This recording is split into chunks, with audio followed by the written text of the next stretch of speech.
Hello, everyone, and welcome to the RAM Show. It is July 30th, 2017.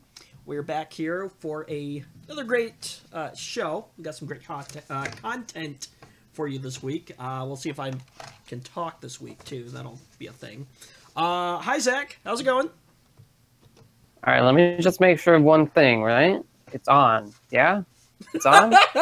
Yes, we are on. I just looked over at the monitor, and I'm yes. gonna ask you every week. Every time I'm going to ask. Okay, so if you're going to give me crap about remembering to start the stream, then I'm going to give you crap every week that you're, like, almost late to it. Almost doesn't mean late. No, but you scare the crap out of me because, geez, I thought I was going to have to solo the show this week. Okay, well, I find that funny. I'm going to do it again, I think. Oh, goodness. Like, I was all prepared to move stuff around and everything, and hopefully you were going to join me, but yeah, anyway, okay. I should know you by now. But, oh, man. Like, okay, when you work in TV news, like, you like things done, like, you like to have things prepared ahead of time. So, anyway. Alright, moving on to our first topic, since somebody wants the show to be an hour long this week. We'll see. Yeah, I gotta eat. I told you last week, whatever. dude, like... Whatever. Since you're not on camera, nobody's gonna care if you're eating in the background, so... And you have push to talk. Push to talk is helpful. Yes. But, no, I'm not gonna do that. Alright, so, we're gonna start off with, Apple news, because we know Zach loves Apple.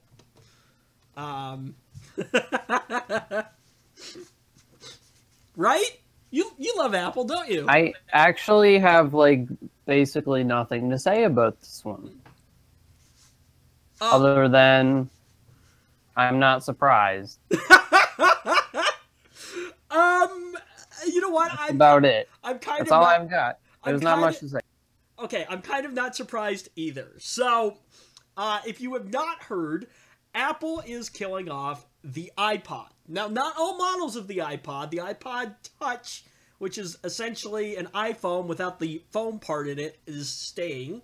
But, like, the Nano, the Shuffle, those are going away.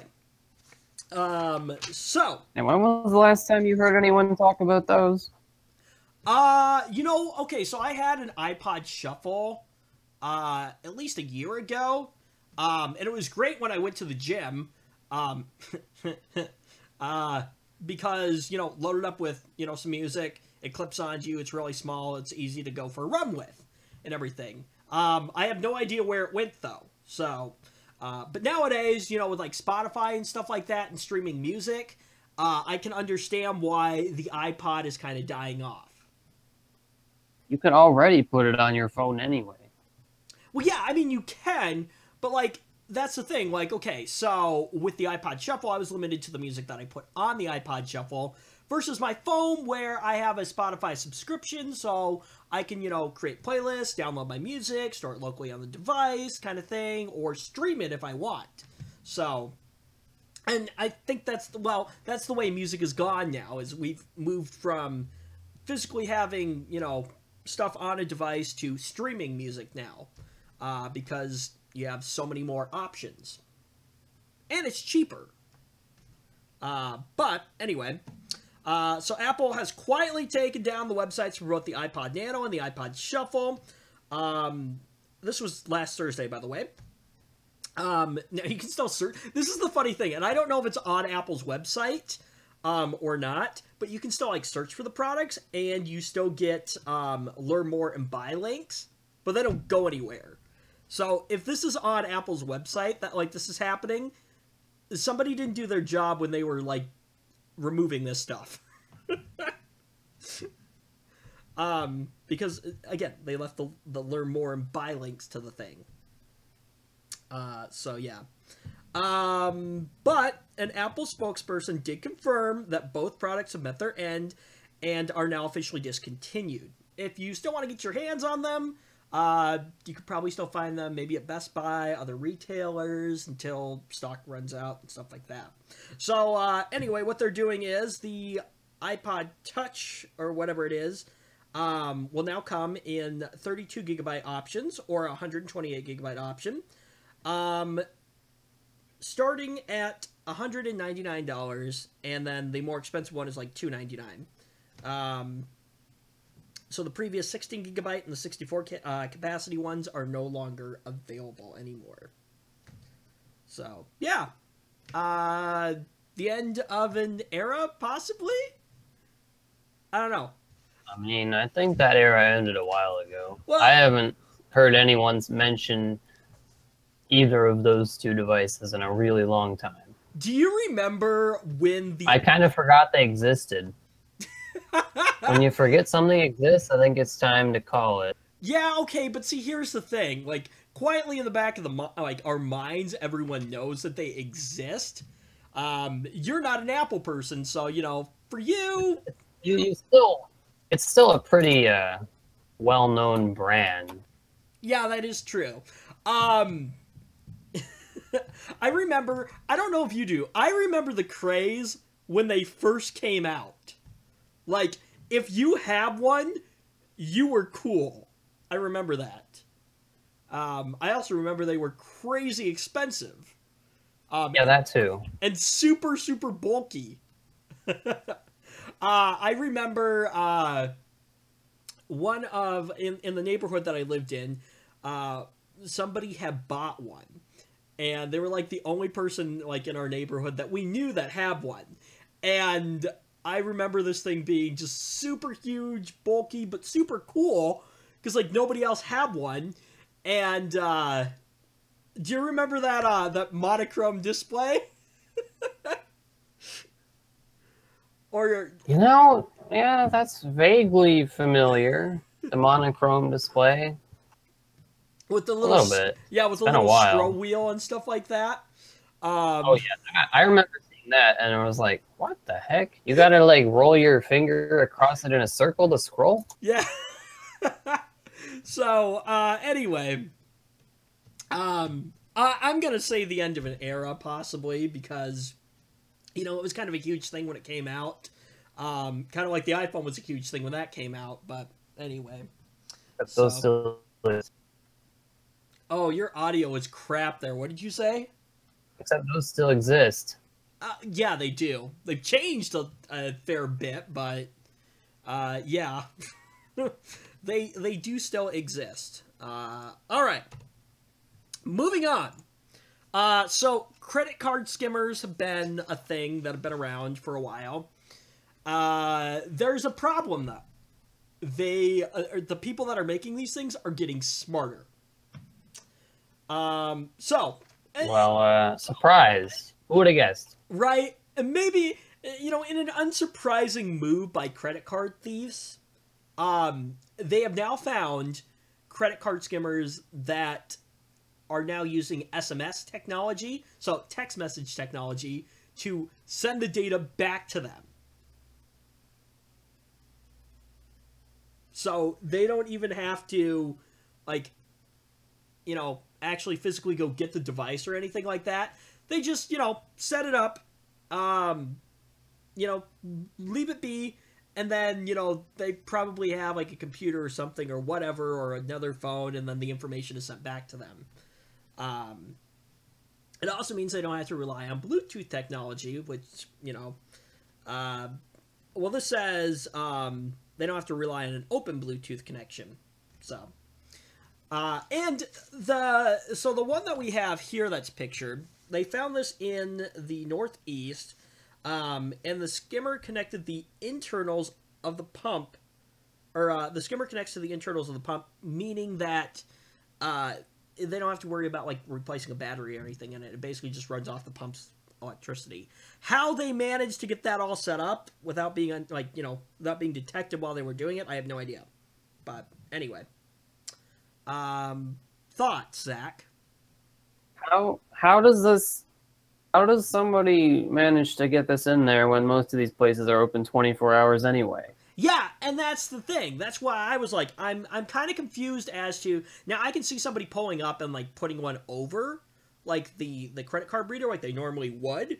I mean, But think about it. Most of these are kind of like sheltered, right? You could kind of do it and make it look like you're just using it. But if you have to open the thing up, well, I don't know. Good yeah, luck, like, I and guess. that's the thing. I'm like, how did you manage to, connect it to the internals of the pump? It must be really quick and easy because you probably have to do it while risking being seen, Yeah. So unless they have upped their game there as well. I don't know. Maybe which is they. possible. So anyway, now many like stations are actually upgrading their pumps to include more physical security, such as custom locks and even security cameras. So I'm guessing maybe some of these places didn't have security cameras, so Oh, I'm sure. that could be part of it. It's probably not that hard to find some maybe trashy place where they don't have stuff like that. Yeah. And I'm sure enough people go there anyway. You know, it's just a Uh, gas station. yeah, exactly. Maybe you don't even have to go inside. You just want gas. You don't Yeah. care if it's trash.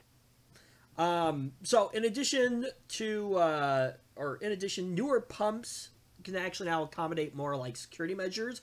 So I wonder how long, and it sounds like they're working on it, but I wonder how long it'll be before it actually rolls out where you start seeing chip readers in gas pumps and stuff like that. And they're ever really increasing in like retail businesses. Not all places have them yet, but they're getting there. Someday. Yeah. Well, you know what? So the sad thing is that chip-based payment cards are already used by all other G20 nations. So we're behind the times. So we're just behind the curve, basically. Yeah, exactly. Unsurprising. Like Europe has been using like chip Does that really cards, I surprise think, you, though? for years. That we're behind the curve? No, it doesn't surprise me at all. I always viewed like America as being like the we come up with things first kind of thing sometimes. Not all the time, but like sometimes. So, Look at our internet connectivity and tell me that again. well, okay. If you're you, yes. If you're me, well, I've got fiber, so. It doesn't matter. You have to look at the whole country. Google's working on it. Google Fiber. Well, they're not working fast enough. If ISPs weren't so greedy and they were like, no, we want to make as much money as possible, we might have better internet. So, I don't know. I wonder. It'd be difficult, but I wonder what it would take to actually start your own ISP. It would be difficult. Yeah, You're right. Yeah, because you have the other big Which is market why leaders. I won't do it. Uh, You know? But think about it. If you managed to start your own ISP, right? Think about you wouldn't throttle yourself. So you would have an insane. See, here's the problem. You still have to depend on other people to deliver data for you. That is true. You do have to, yeah, because more than likely you're not going to be a tier 1 provider. You're probably going to be somewhere like a tier 3 provider. So you've got a tier 2 to go through and a tier 1. Hopefully, though, those other 2 don't, throttle the crap out of you. So, I don't know how that all works, but anyway. It'd be a great way to make some extra money, too. But, yeah, probably insanely difficult. All right. Since Zach wants to keep this to about an hour this week. All right, look, I didn't say we had to rush through everything. Like, sheesh. Well, to be fair. I just didn't want to spend 2 hours. To be fair, A1 through A3 this week are kind of quick ones. Actually, you're right. You're right. Fair enough. Yeah, and we have 2 extra stories at the end if Moving by on. some miracle we end early-ish. So, I think we're good. So moving on now to some Microsoft news.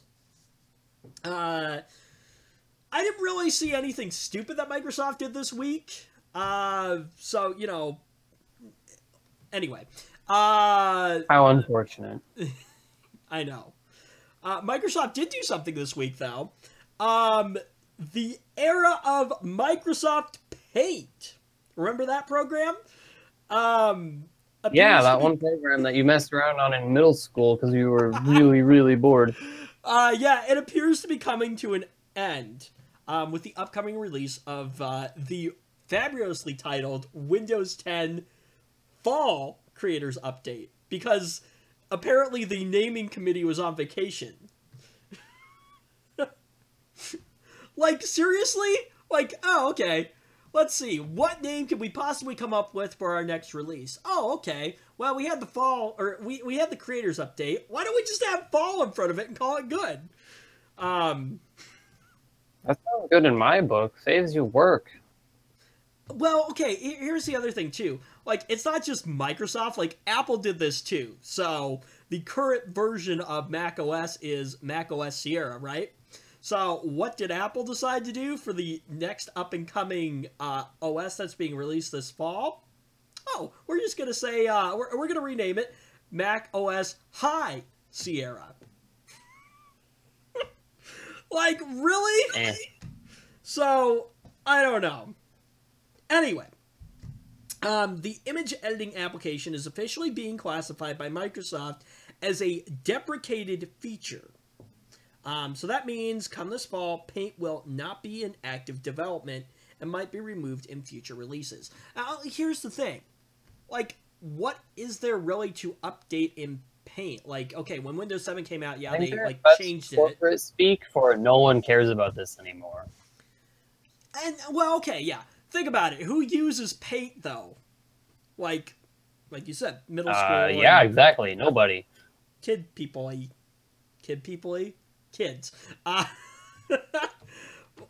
It is kind of the end of an era, though, because, like, think about it. Everybody remembers firing up Paint to make, you know, really, really bad digital art.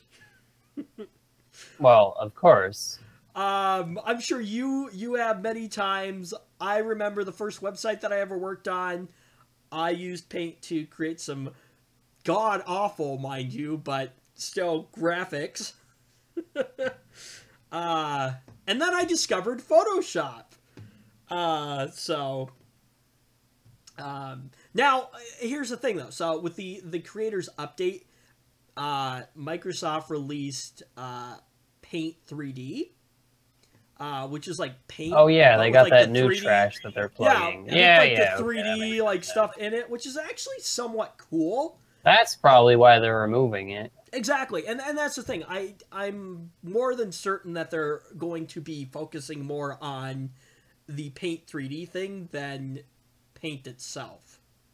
But yeah, like I said though, I still remember being, you know, in elementary school and firing up Paint to make graphics, and middle school and stuff like that. Now, my first interaction with like a program like this, and I actually really miss it because it was actually a pretty cool program. Mac-based, of course, was called KidPix.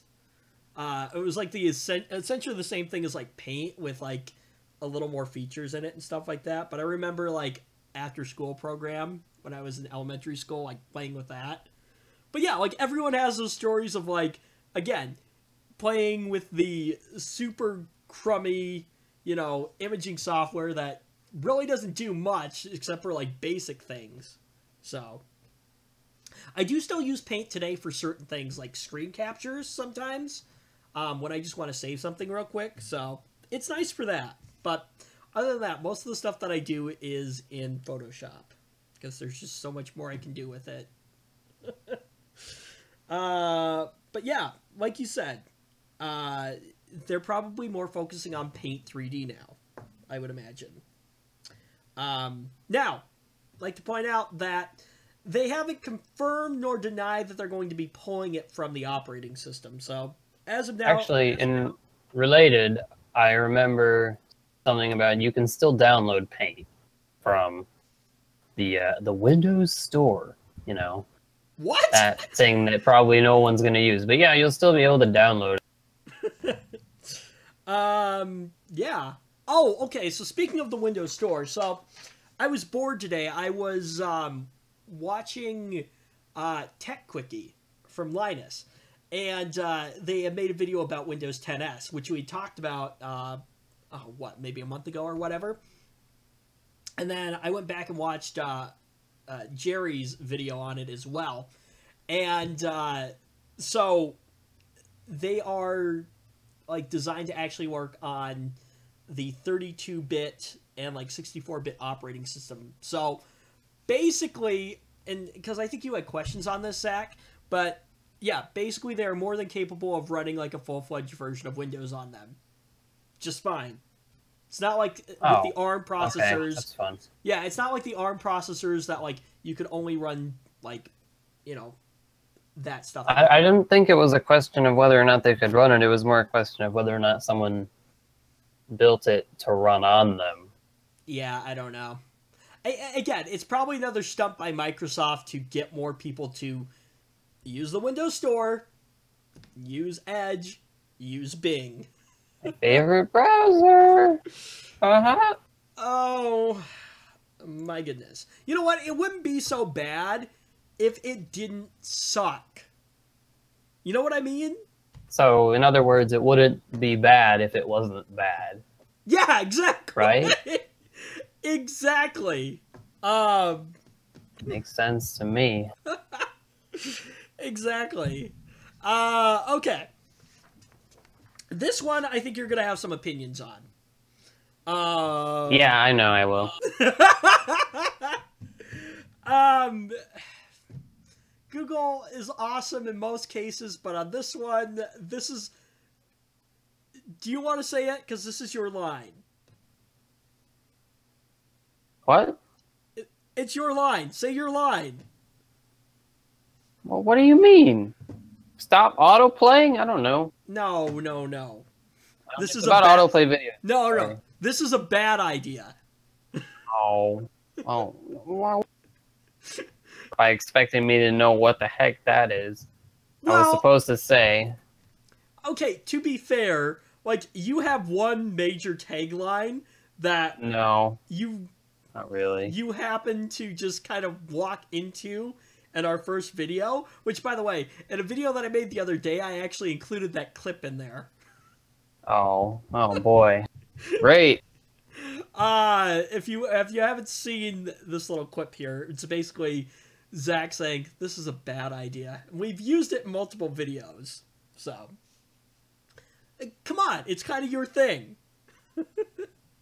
I didn't know it got used anywhere else, but alright. Well, okay, so it got used in the first video because we were trying to install... we took a 13-year-old PC, which, by the way, thank you for the comments on that video. Everyone is, like, telling me we should run, like, Linux and, like, trying Windows 8.1 on it. It's dead. Like, I don't know what happened to it. It's dead. It will not post. So, yeah. So, I would love to try these other things, but it doesn't work anymore, unfortunately. So, I can't. Anyway. I know what happened to it. It's 13 years old. Well, yeah. That's what happened to it. You're probably right. But, anyway, so the premise is that we tried to go from Server 2008 straight up to Windows 10. That didn't work. So, we thought it might be a problem going from the server operating system to, like, a normal operating system. So, we're like, okay, we'll go from Windows 10, or Windows 7 to Windows 10. Well, I couldn't find the Windows 7 CD, but I had a Windows Vista CD. So, we were going to go from Vista to 10, and, well, Zach's reaction was priceless. You can't run Windows 10. What do you mean? We just spent 2 hours waiting for your stupid thing to download it. Oh, no. I'm talking about the reaction to running Windows Vista on it. Oh, okay. I don't remember it being that great, but alright. I'll take your word for it. It was pretty great. This is a bad idea. We'll make it quick. And since then, we have used that in other videos. Remember when we decided to take your graphics card and shove it into my computer? Yeah. We used it there, remember? We showed the setup. We showed the setup, and you said this is a bad idea. So that's kind of your thing. It's my thing because I did it twice. Right. Well, Maybe it can be if I do it more often. I don't think it is yet, though. well, we kind of designated it your thing after you did it the first time. It was like, yeah, this is your tagline. Fine. And in other Fine, videos, whatever. in other videos, we've made references to it as well. Like I said, the one where I did, the hard drive enclosure thing, it's in there. And in one of the Nerd Fun videos, which you hate, by the way, but whatever. Hey, you know what? Whatever. That's Joe's thing, so we're gonna leave. They're not mine, so I don't care. Exactly. This is kind of our thing, so anyway. They're not mine, you can have them. But we have used the reference in there before. In the very first one, where I basically taped Joe up with a bunch of tape and tried to let him escape, and he like grabbed a pair of scissors, like, no. This is a bad idea. Oh, yeah. You're gonna hurt yourself. What even was that? Why did you just look at a roll of tape and you're like, all right, get it? I don't know. Like, it just kind of came out of nowhere. I was like, I wonder if he can get out of this. So it was just kind of spur of the moment, and yeah, that's what happened. So anyway, back to this though. But in my opinion, stealing Zach's line here, this is a bad idea. But basically, okay, it's a bad idea for us. It's probably a... What do you think about this? No. It's not a good idea for them either because they're going to get a lot of people mad at them. People who they need to make money. No, I was going to say advertisers. Well, maybe not. Huh? Okay. I was going to say it's a bad thing for us and possibly Google, but for advertisers it might be a good thing. You'd think it'd be a bad thing for them too because, the last thing they want is people to associate their brand with a bad thing, but... Yeah. I don't know. Okay, so what do you're probably super confused by this point. Like, dudes, what the heck are you guys talking about? So, Google wants to implement auto. I kind of spoiled it earlier a little bit. Auto playing video. Well, we drug that out for a while. Why? Why do we want this? Why do they want this? Who do they think wants this? No one wants this. Nobody if wants it. If I ever go to a website and the first thing they do is autoplay a video in front of me, I'm probably going to... Okay. I don't want to leave Google. Don't do it, Google, please. It's stupid. Now, I do have to say this. Okay, so yes, Google is testing this right now. They are testing it. They're not just like, hey, we're going to do it. They are testing it. Okay. Then hopefully their testing uncovers the fact that no one wants this. That is partially true. Now, but here's the other thing. And they are, in my opinion, somewhat doing it smartly, because while the video does play, it's not going to blast the audio. Oh my god. When they blast the audio is basically the worst thing ever. So you click on something and suddenly your headphones are just blaring with some garbage you didn't even want. Didn't that happen in like one of the first episodes of the Ram Show? Like you opened up. Oh, it probably happened at least 5 times. Well, okay, so I have gotten smart. I no longer open articles. They are in paper form for me. So I basically take the stories, put them in paper form, and print them out. I don't know. What? So you trade one problem for another? You trade auto-playing videos for having to interact with a printer? You know what, though? Okay, my printer, I think in like the 5+ years I've owned it, I think it has only ever jammed like maybe twice.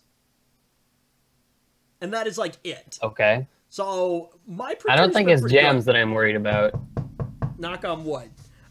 The printer we have at work, I swear to God, one of these days, I am going to throw it out the window.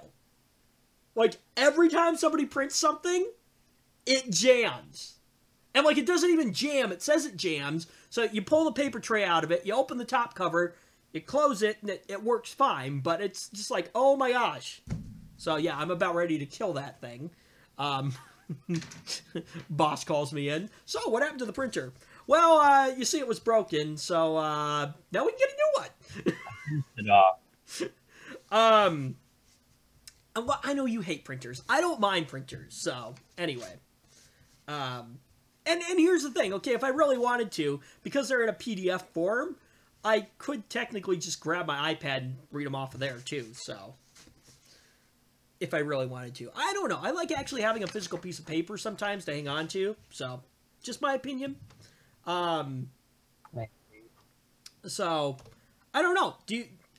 So my question for you is now, and I know we've totally gotten off topic kind of on this, and we'll get back in just a second. But do you actually physically open the articles anymore, or do you just grab the PDF of the stories and use that? Do I grab what and use that? Okay, so there's the rundown, right? That's separate, and then there are actually the stories in a PDF form. Do you open that, or do you just open the rundown and click on the links in it? No, I just click all the links. Okay, so you actually open up the physical web pages. Anyway, this causes less switching for me with things, so it makes it a little bit easier. Anyway, so one of the worst websites that I have to say that does this is it CNET? Is CNET the one that does it? Yeah, I'm pretty sure. Yeah, I think it's awful. CNET. And the wonderful thing is, like, it, again, and this is the thing, I think that by the videos playing but no audio, like, I don't actually mind that, because, like, okay, yeah, sure, there's a video playing in the background, but I'm not hearing it. It's not blasting through my speakers or my headphones. Does it do anything good for you, though? But, okay, here's the thing, though. You're right, but, like, in my opinion, it's one of those, like, out of sight, out of mind. Well, out of hearing, out of mind, I guess, kind of things. I don't know. Here's the picture of it, basically, of kind of what it looks like. So, you have your normal search results, right? And then on the side, where you would have, like, your advertisement stuff and everything normally, is where they have put the videos. So it's huge. Well, yeah. You know what, though? Here's my question. How much money is Google making off of this? Because think about it. Okay. They're not off of me, because ad block. Well, Let me tell you that. What I'm saying is just making it more viable to install ad block. For you, yes. But what I'm saying is for, like, the company that is, like, let's take something like, say, a movie studio, like Paramount Pictures or whatever like that. And so they pay Google to promote this on the website and everything. I wonder how much money, again, Google is making off of this. You really think Google is the type of company who would throw away goodwill for that, though? I don't know. You know, think about how many people use Google, though.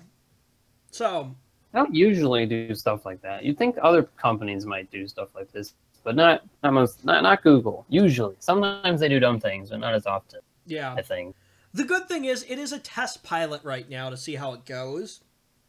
Hopefully people... Okay, well, everyone scream at them then. Yeah, right? Hopefully, yeah, it's one of those things where it's like, okay, people are like, we don't like this. Google's like, okay, people don't like it. We tried. It was a bad idea. Kind of thing. I mean, I don't understand how a little common sense doesn't tell you it's a bad idea, but... You know what, whatever. though? If you insist on testing... Money can outrule common sense sometimes. Oh, it always does. Don't get me wrong. Yeah. Not just sometimes. Pretty much all the time. Okay, I gotta get your opinion on this. So, speaking of common sense, right? So, we had a new company come in, 4 or 5 months ago, and they bought out our station. And since then, you know, whenever a new company comes in, things are going to change and stuff like that. But they came up with a new tagline for our weather team. This is what it is, and you can tell me what you think. Okay? Storm Team 3. Okay. We track storms. That's awfully simple. Okay, but, like, here's the thing. So, what do meteorologists do? They track storms. Like, so the thing that's going around is like, we're literally just saying that they're literally doing their job. Like, let's take sports for instance. You know, KINT Sports 3. We watch football. Well, no, duh. So, going back to common sense thing. So, not everyone uses common sense and everything. And again, I think it's just lame. That's not even like, that's not so much common sense. It just sounds kind of lame, I think. And that's what everyone else like around the station is thinking too. Like, really? We track storms? Okay, fine, whatever. I mean, I guess you do, but you couldn't be a little more creative? Well, okay, the previous one was weather coverage you can count on, which I actually liked, considering that our main tagline is coverage you can count on. So at least it kind of fit together, but anyway. So, along with Google implementing this possibly, hopefully doesn't happen, the other thing is, if you're searching on Google, you know, you start typing things and the results instantly come up. Yeah. Well, they're thinking about getting rid of that. So, why? Well, okay. So what's going to happen is you're going to go to Google, you're going to type in your results, the pop-down panel thing with the suggestions, that'll still be there, but it won't just go directly to a search results page. Oh. Okay. And whatever, I guess the reason is like more people are starting to use like mobile devices and things like that, so it has to do with like the screen real estate or the screen constraints. That's what it says here, and other stuff like that. So, yeah. Anyway, so next topic here. Oh, this one is an interesting one here. So constantly misplacing your work badge. Well, workers at a Wisconsin company called 3 Square Market, or I think it's 32M, may never have that problem again. And here's why. The company sells vending kiosks for office break rooms, and they want to implement microchips into their employees' bodies. Weird, I guess. I don't know. I mean, heard of it. It's like, I don't know. I wouldn't really care about it until maybe you can do other things with these than just replace your key card with it. Well, okay, so, you know, getting deeper into the story in a moment. So when I first saw this, I thought they were like microchipping them to like keep track of them, which I'm sure they probably could do. So there are some privacy concerns there as to, oh, my employer can literally track my every move.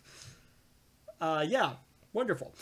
But as I look at the article more, it seems more like this is kind of like a more directed towards what is it? RFID. That's what it is. So basically it's like implementing an RFID chip into your body, so you can do things like open doors and log into your computer and make purchases in the company store and do other things like that. So, which in the future might actually be a thing. Because think about what else you could keep in it, like your medical information and stuff like that, or I don't know what else, but things like that. My question for you is, do you see this like being the future, Zach? Probably. Yeah. So to some extent. So this is how they work. They'll be implemented underneath the skin in the space between your thumb and forefinger. The implementation procedure is over within seconds, and it looks like they are expecting more than 50 staff members at this point to be voluntarily chipped. So, okay. I don't know. I mean, I guess at least they're asking you. Right. If you want, and instead of saying, you got to get this or you can't work here anymore. Yeah, exactly. So, I think it's an interesting idea. I don't know, though. So, if you're a little confused, I'm going to try to show this right here. So, I clicked on it. Right here in this area.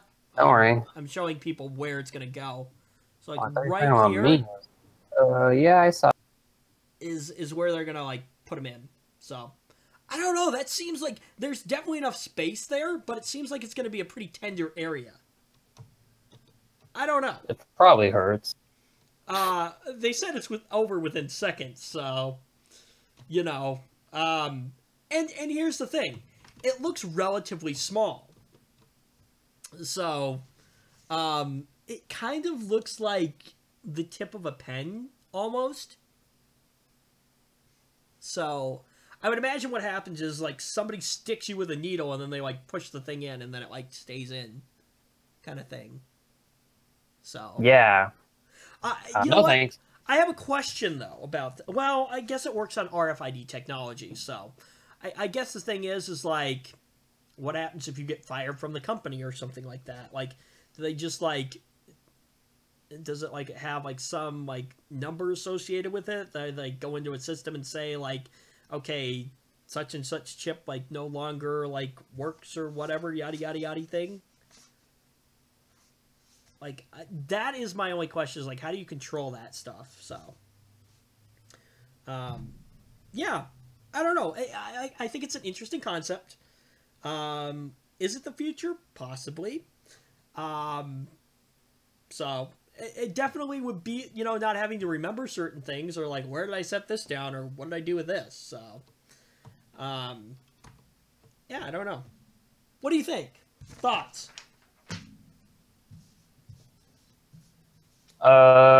Give it more uses, please. Okay. Well, I don't even know what kind of uses there could be for this. It's just the technology is fairly new, so I'll just take the card, thanks. Like, I don't see the point. yeah. Do these less people painful. really lose their cards that much? I don't know. That might have just been kind of a joke in the story, but anyway.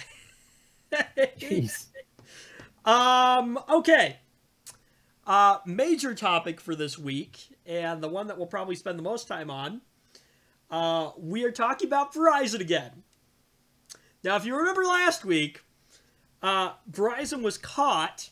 They actually were caught and subsequently admitted to throttling all video traffic on its network. So I guess it wasn't just limited to like Netflix. It was all video content. And now the company is finally addressing the potential net neutrality issue. And in a statement to broadcasting and cable, Verizon said that its actions represented, quote unquote, reasonable network management, which is an exception covered out or carved out under the 2015 net neutrality rules. They say video optimization is a non-discriminatory network management practice designed to ensure a high-quality customer experience for all customers accessing the shared resources of our wireless network, a spokesperson said. Here's my thing with that. You would imagine, and you can agree with me or disagree with me, Zach, I would imagine that Verizon has a large enough infrastructure that it doesn't really matter. Probably, yeah. So I guess from what I get out of this is Verizon is saying that we are limiting the traffic of all, you know, video media to create a better experience for our customers, which, okay, maybe I can see, but this is the problem with this, is that, like, the, well, okay, here's the actual text of the Open Internet Order that applies here. So it says, a person engaged in the provision of broadband internet access service shall not impair or degrade lawful internet traffic on the basis of internet content, application, or service, or use of non-harmful devices, subject to reasonable network management. There's a lot of legal mumbo-jumbo kind of... Well, okay, I wouldn't say legal mumbo-jumbo, but... reasonable network management? I don't know about that. And here's the trouble with it. The order is a little vague. A little vague? Maybe very vague. It just is vague, I think. On what constitutes reasonable network management.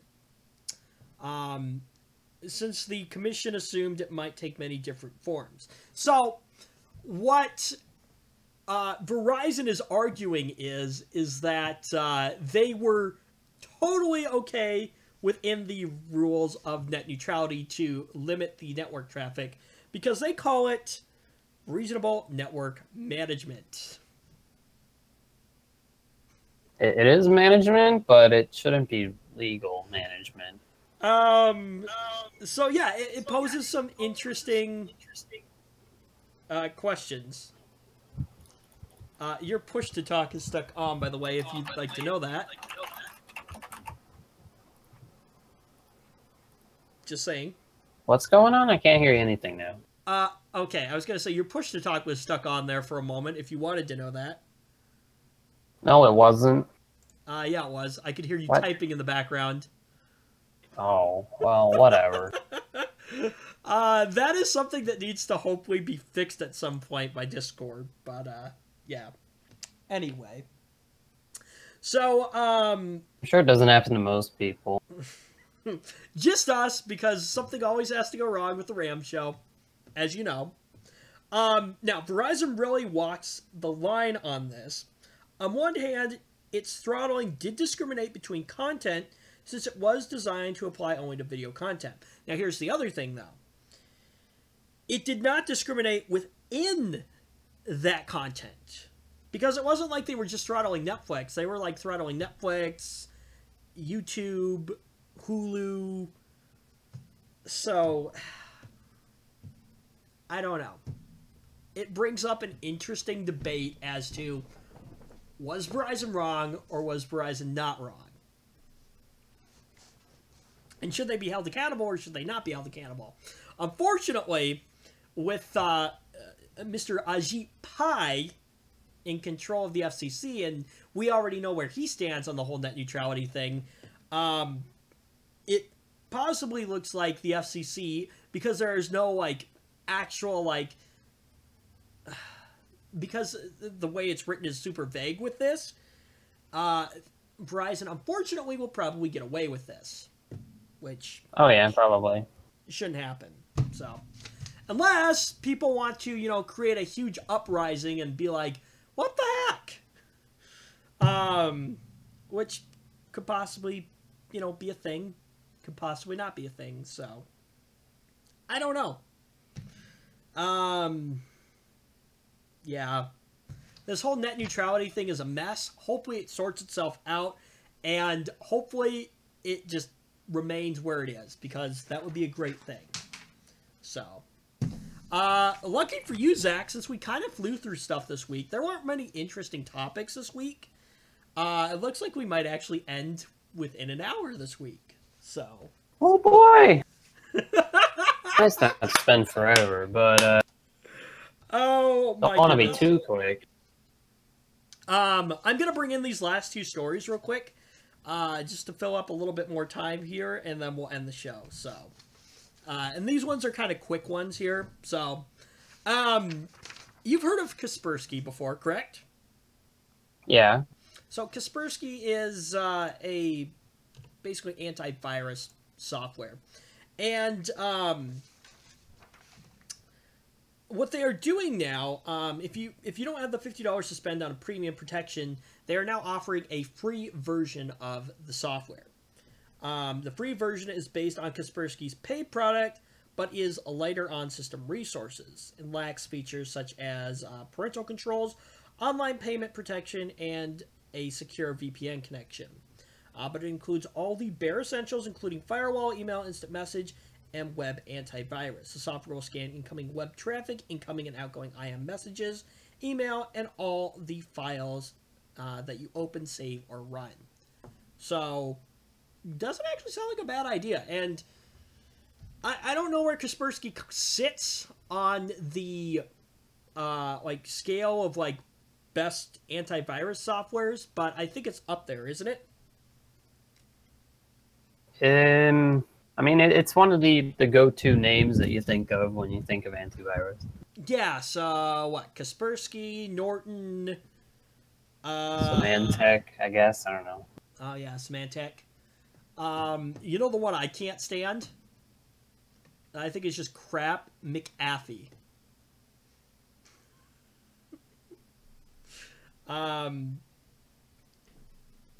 It's just what I've heard, that it's not the greatest out there. But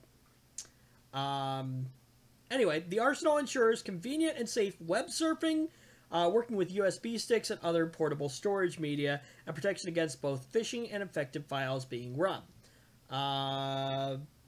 So, yeah, that's the thing that's going on right now. If you are in the market for an antivirus software, I don't know. What do you think? I would recommend it. You know, you're obviously not getting the paid stuff and things like that, but with a name like Kaspersky offering something free, and looking at what the features are in it, it doesn't look like a bad idea. Did I lose your audio? No, wait, what? What's going on? I'm here. I want your opinion on this. Do you think, so like I was saying, if you're in the market for like an antivirus software, you don't have like a ton of money to spend, or you just want something to throw I mean, on you there? could just use common sense. Well, you could use common sense, yes. I think this isn't a bad deal, though, here. Kaspersky is a known name, and I would imagine that even with the free stuff, you're going to get a pretty good deal. I also know like the free version of AVG is actually pretty good, too. So, yeah. Yeah. Kaspersky got into a little hot water like a couple months ago, though, because I guess Kaspersky is like a Russian-based company, which I didn't know. So there were like controversy over like whether they were like buddy with like the Russian government or something like that, and like using the software to like spy on like Americans and like the U.S. government and stuff like that. So anyway, I don't think they found any links. So last story for this week is that remember good old Flash? Yeah. Sort of. Adobe on Tuesday announced plans to officially end-of-life Flash Player in 2020. Wow, about time. Think about how many devices can't use Flash, like phones and stuff like that. And new standards are starting to come out, like HTML5, WebGL, and WebAssembly. So, and not to mention, Flash contains a ton of security flaws in it. Contains a ton of what? It has a ton of security flaws in it. Oh yeah, that's like a given. The news is probably music to the ears of IT security pros everywhere. In 2015, the plugin was deemed the most frequently exploited product by security firm Recorded Future, which said it provided 8 of the top 10 vulnerabilities leveraged by exploit kits. And yet the plugin is still used by many websites to run videos, animations, and similar content. I think YouTube has now switched over to... I think they still have a Flash-based option, but I think a lot of it is HTML5 now, which I don't understand. But the cool thing about HTML5 is it runs on mobile devices. Wow. Adobe, which ceased development on mobile versions of Flash 2011, said Tuesday it's committed to supporting Flash through 2020 as customers and partners put their migration plans into place. Until then, the company plans to issue regular security patches, maintain operating system and browser compatibility, and add new features and capabilities as needed. So, Adobe also added that it will work with partners like Apple, Facebook, Google, Microsoft, and Mozilla to maintain the security and compatibility of Flash content. The companies have already started the transition away from the technology. Apple was never a fan of Flash, so I think that might be one of the rare things that you and Apple actually agree on. Yes, sir. Really? Well, really agreeing with Apple on something. Well, Again, we all know how much Zach loves Apple. You make sure of that. But yeah, they started moving away from Flash on Macs in 2010. It's now off by default and requires explicit approval on each website before Flash will run. Ooh, excuse me. Adobe added that it plans to move more aggressively to kill Flash in certain geographics where unlicensed and outdated versions of the plugin are being distributed. I didn't even know that was a thing. How is it unlicensed? It's free. I think.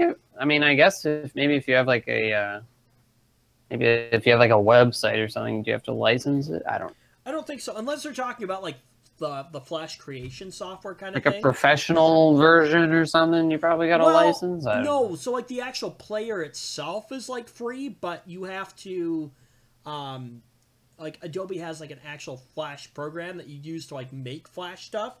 So maybe they're talking about that. That probably is what it is. In fact, I don't even know. I gotta look through the huge list of... I know at one point in time, you could download, like, the Flash creation software from Adobe. I don't know if they even offer it anymore. Come on, Creative Cloud. I want to look through the list of applications here real quick and see if it's even in there. But no, I bet you that's what they're talking about. So, like, people are using older versions of it to create Flash things where there are more security patches in it. Or security flaws in it, excuse me. Because I would imagine all the player is just a way to play the content, basically. Let's see. Photoshop, Lightroom, Illustrator, InDesign, Bridge, Premiere Pro. Oh yeah, here it is. Flash Professional and Mobile Device Packaging. Oh, now Animate CC. So yeah, I would imagine that that's like the program that you use to actually create that stuff. So yeah, I think there's like some off-brand software that you can use to like create Flash like projects. Oh yeah, I mean it's been around for so long. Why would I be surprised? But yeah, I'm pretty sure, like I said, that's what they're talking about when they say unlicensed and outdated versions. And possibly the plugin itself as well. Oh, no, this says on the plugin. I don't know what they mean. I don't know. Maybe on older devices, because like my Mac Pro G5, which was a horrible idea. It sounded like a great idea at the time. So Apple decided... Here's something you can laugh at, by the way. How much do you know about the PowerPC, Zach? Nothing. Okay, so the PowerPC era was Apple's... they basically designed... Okay, I know what it is. They designed their own processor at the time, and I thought think it was made by like IBM or something. Yeah, I think it was made by IBM or maybe it was Motorola. Yeah, it was either IBM or Motorola. That's what I was trying to think of. Anyway, so they designed their own processor, right? Well, developers and Apple decided, it might have even been more developers, but anyway, at some point the community decided that the PowerPC must die. And they stopped developing software for it and everything. This includes Flash. So, in fact, actually, I don't think any version of Flash will actually run on the PowerPC. If I remember correctly. Maybe it does, but they're so outdated that they just don't do anything in browsers anymore and stuff like that. So that's what I'm saying. They might mean that, but I think... Doesn't, like, if it's outdated, like, it prompts you to, like, update it, and it won't play the content or something? I don't know. Anyway. Yeah, that's the thing. Flash is being killed off by 2020, and, yeah. So. Anything else you'd like to add, Zach? I'm sure not. No. As usual. So, with that being said, I feel like this is somewhat of a boring episode this week, but Yeah. you We know didn't what? have anything good to talk about. Well, and this is the problem with the tech news. Some weeks you have interesting content, some weeks you do not. Stuff like that. And I spent a lot of time going through stuff this week, looking for decent, good stories, and it just wasn't there this week. So, anyway, the most exciting thing would be the Verizon story. You can have your own opinions on that, whether they're in the right, whether they're in the wrong. I'm still going to stick with ISPs are just creepy and they need to be regulated more. And I would imagine, Zach, you agree with that too, don't you? Yes, please. So, as we talked about last week, net neutrality is still a big thing. Inform as many people as you can about it, and hopefully it doesn't go away. So, because if it does, it's going to be a bad thing, and we're not going to get it back. So, with that being said, yeah, we came in about an hour this week, Zach, so you can be happy about that. That would be good, yeah. Truth be told, I'm hungry too, so I haven't eaten much today. Good for you. Anyway, with that being said, we are going to end this episode of The Ram Show. Thank you so much for joining us. Leave a comment below if you liked it. If you didn't, you can give it a thumbs down. If you really enjoy our content, make sure you subscribe to our channel for new content weekly. And when are you guys coming back? You and Joe should be back here in about a month, right? Yeah, about. And once that happens, I think we're going to have some fun projects on the horizon. Content is so much easier to create when I have at least Joe here to be able to hold a camera and stuff like that. So makes things a little bit easier. If I can track down a microwave, Zach, I really would love to do the microwaving a hard drive. No, it's kind of dumb. Oh, come on. But if you want, you can. I don't know. Why would you need my approval to do it? Oh no, I'm not looking for your approval. I'm saying it's something we want to do. So, question though, would you be joining us if we do this or not? Probably.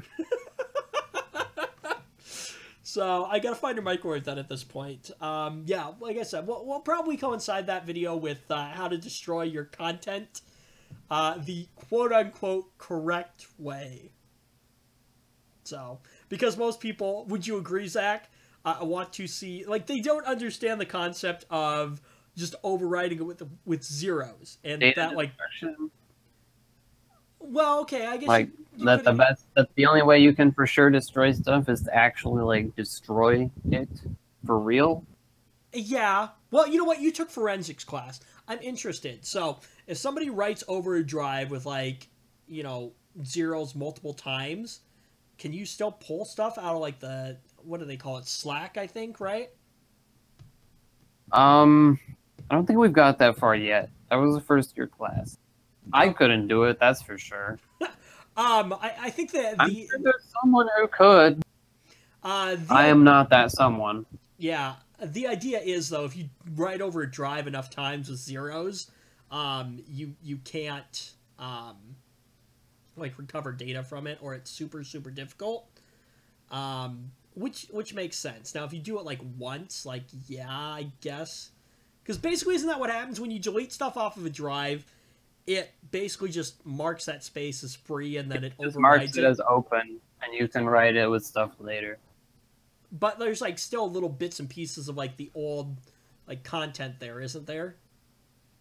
Yes. So, is that true with SSDs? In fact, if it hasn't been overwritten, the whole thing could still be there. And yeah, it works the same with an SSD. It just marks the cells as open. You can write stuff there. I see. So, anyway, but yeah, since most people don't understand the concept of, oh, I got one other thing to add.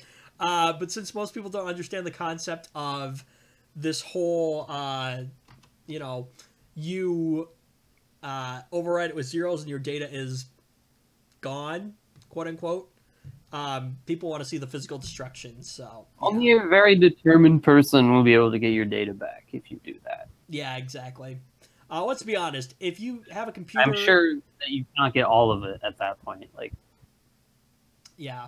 Let's be honest. again, I don't know the ins and outs, but I'm confident that they still would not be able to get all of it back. Like, if you're a criminal, and they might still be able to find incriminating evidence, but like, Yeah, possibly.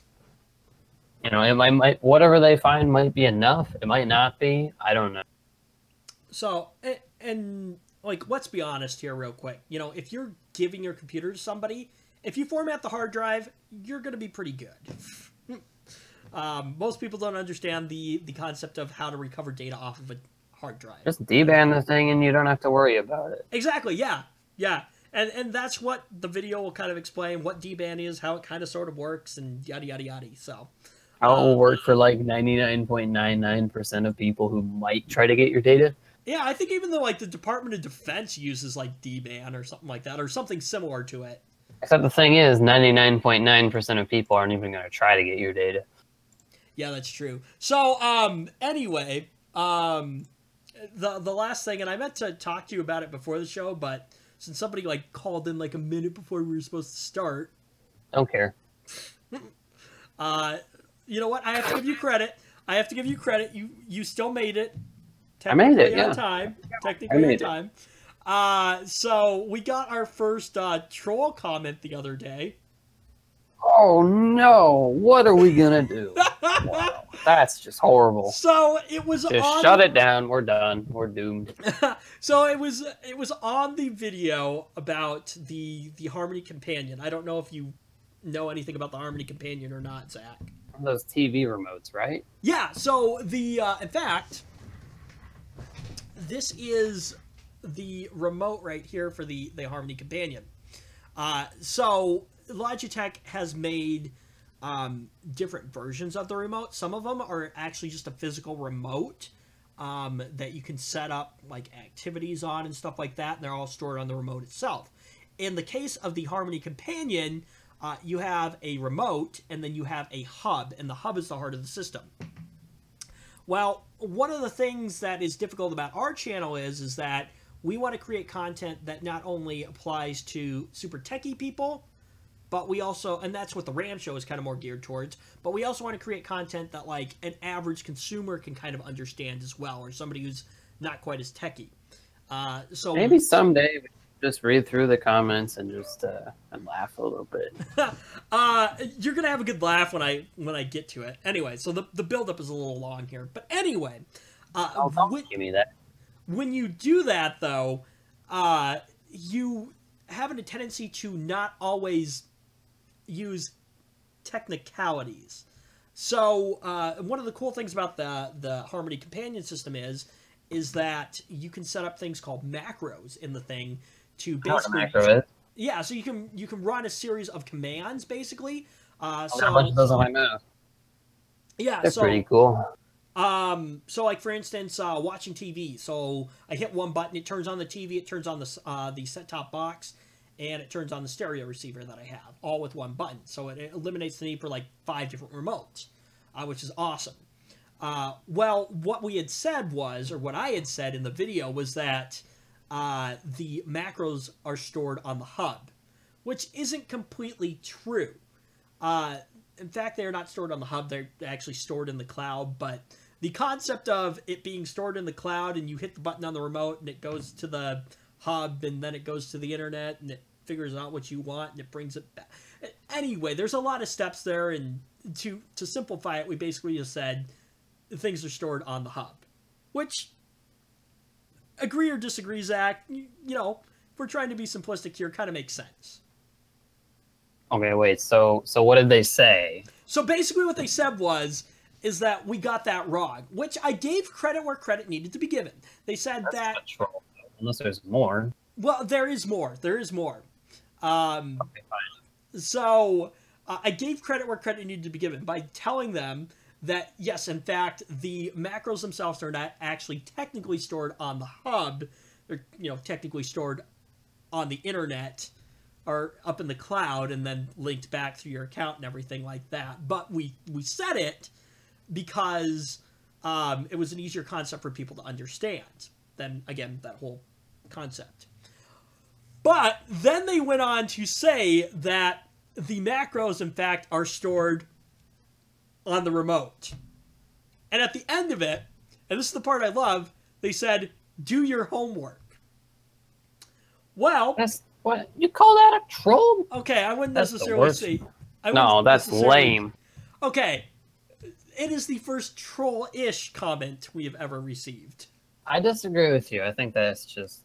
Nah. Okay, fine. Nah. So maybe troll is the wrong word. But anyway, I thought the part that was funny was that they were out to make me look stupid, and then I turned around and was like, well, you're partially right, but you're not completely right. I thought the part that was ironic was that they said, do your homework, which they didn't do themselves. In certain cases, yes, the macros are stored on the remote, but in the case of the system that I have, that is not true. So, okay. I just thought that was funny. I've never even thought about owning one of those, let alone doing any research about them. So, like I said, the ironic part was... You're more qualified to speak about them than me. Okay. But you have to agree, the ironic part about the whole thing is they were like, do your homework. When clearly they did not do their own homework. No, I've seen way worse than that, actually. So, okay, I should say this is the first negative, base comment we've ever received, but anyway. What? Sorry, I'm raining on your parade. What parade? Your parade of, hey, look at this guy. Or whatever it is you're doing, I don't know. So, no, the thing is, like I said, I just thought it was ironic, where, they were out to make me look like an idiot, like I had no idea what I was talking about, and they were like, oh, I'm gonna totally school this person, and then I just kind of schooled them back, so... You know what, though? It is fun to be a smartass. Oh, tell me about it. When That's my favorite thing ever. It's fun to be a smartass when you do it correctly. And everything. So... of course.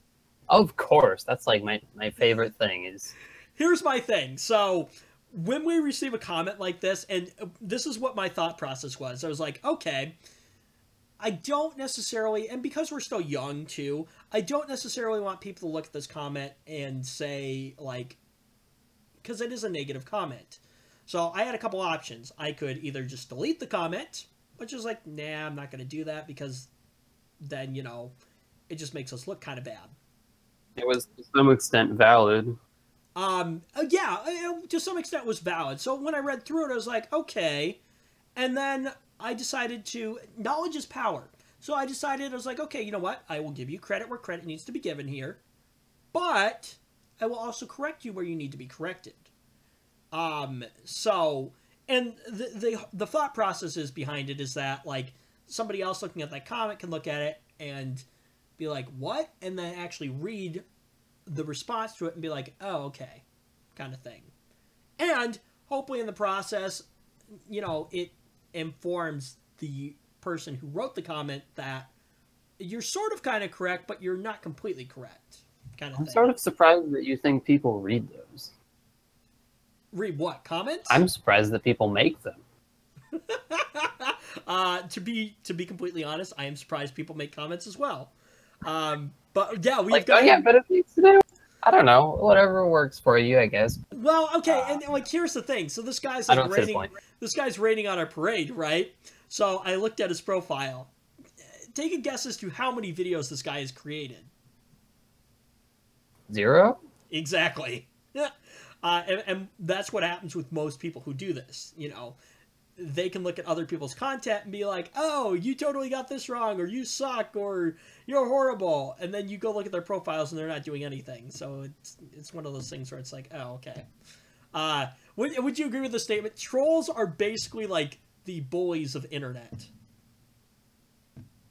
Kind of, sure. Yeah, I guess. I don't know. And you know what? Here's the problem with the internet, too, is that being a troll or being a bully on the internet is so easy because people don't have to face people face to face. They hide behind the screens of their. Here's something I do enjoy watching, though, is I love watching certain groups of people get trolled because it's pretty funny, let's be honest. But yeah, like I said, I just thought it was kind of ironic that this guy was like, oh, he started off by, you talk total crap, man. And like I said, I just thought it was funny. It was like, he was out to make me look bad, and in turn, I turned around and was like it basically backfired on him. So anyway,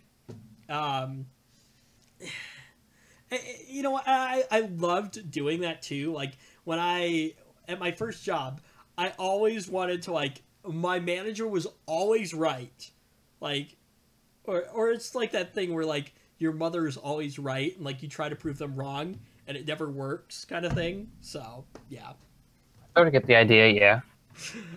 Anyway. And then when you do, pretty funny.